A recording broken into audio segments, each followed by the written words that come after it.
ಅಯ್ಯೋ ಮಾರೇ ಅದು ಮಂಡೆ ಆಕರ ಬರ್ತೋ. ನಾಳೆ ಮಂಡೆ ಐತೆ ಸಾಕು. ಇವತ್ತು ಏನೇನು ಕೆಲಸ ಐತೆಲ್ಲ ಮುಗಿಸ್ಬೇಕು. ಬೆಳಗ್ಗೆ ಅದು ಕೂಡಲೇ ಮೋರ್ಗೆ ಹೋಗಿದ್ನಿ ಸಬ್ಜಾ ಬೀಸ್ಬೇಕಂತೇಳಿ. ಮೊದಲೇ ಹೀಟ್ ಶೋರ್ ಆಗೈತಲ್ಲ, ಹೀಟ್ನ ಕಡಿಮೆ ಮಾಡ್ಕೊಂತೆ ಬಾಡಿ ಒಳಗಡೆ. ಅದನ್ನು ಮುಗಿಸ್ಕೊಂಡು ಬಂದು ತಗೊಂಡ್ರೆ ಸಣ್ಣ ಹುಡುಗರು ಆಟ ಆಡತ್ತೀರ.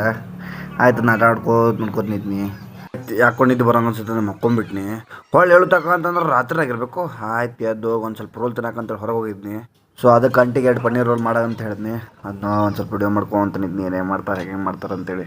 ಆಯ್ತು ಅಂಟಿ ಮಾಡಿದ 2 ರೋಲ್ ತೊಗೊಂಡು ಆರಾಮ್ಸರಿ ತಿನ್ಕೊಂಡು ನಾ ಗಾರ್ಡನಿಗೆ ಹೊಂಟ್ನಿ. ಗಾರ್ಡನ್ ಇಷ್ಟು ಚೆನ್ನಾಗೈತಲ್ಲ ಇದು ನೈಟ್ ಇದ್ದಾಗ. ಅಬ್ಬಬ್ಬಬ್ಬಬ್ಬ. ಈ ಬೆಂಗಳೂರಿಂದ ಏನು ವಿಚಿತ್ರ ಐತಮ್ಮಲ್ಲ, ಅಲ್ಲಿ ನೋಡ್ರೆ ಮಳೆ ಆಗಿತ್ತು, ಈ ಗಾರ್ಡನ್ ಬರ್ತಂದ್ರೆ ಇಲ್ಲಿ ಏನೂ ಮಳೆ ಇಲ್ಲ ಏನಿಲ್ಲ. ಏ ಆಯ್ತು ಅಂತೇಳಿ ಅಲ್ಲೇ ಒಂದು ಸ್ವಲ್ಪ ಒಳಗಡೆ ಗಾರ್ಡನ್ನಾಗ ಕೂಡಕ್ಕೆ ಜಾಗಿತ್ತ. ಹಂಗೆ ಒಂದು ಸ್ವಲ್ಪ ನ್ಯೂಸ್ ಓದ್ಕೊಂತ ನೋಡು ಆಟ ಆಡ್ತೀರ ಅದನ್ನ ನೋಡ್ಕೊಂತ ನಿಂತ್ನಿ. ಆಯ್ತು ಇದನ್ನ ಮುಗಿಸ್ಕೊಂಡು ಮನೆ ಹೊಂಟಿದ್ನಿ. ಮನೆ ಹೋಗ್ಬಿಟ್ಟು ಉಳ್ಳಾಗಡ್ಡಿ ಕಂಡು ಆಯ್ತು ಉಳ್ಳಾಗಡ್ಡಿ ಮೊದಲೇ ರೇಟ್ ಕಮ್ಮಿ ಆಗೈತೆ ಅಂತೇಳಿ ಉಳ್ಳಾಗಡ್ಡಿ 4 kg ಈಗ ತೊಗೊಂಡು ಇಟ್ಕೊಂಡೆ. ಅಂದ್ರೆ ಆರಾಮ್ 1 ತಿಂಗಳು ಹೋಗುತ್ತೆ ಅಂತೇಳಿ. ಸಾಕು ಇವತ್ತಿನ ಬ್ಲಾಗ್ಸ. ಮತ್ತು ನಾಳೆ ಸಿಗೋಣ್ರಿ.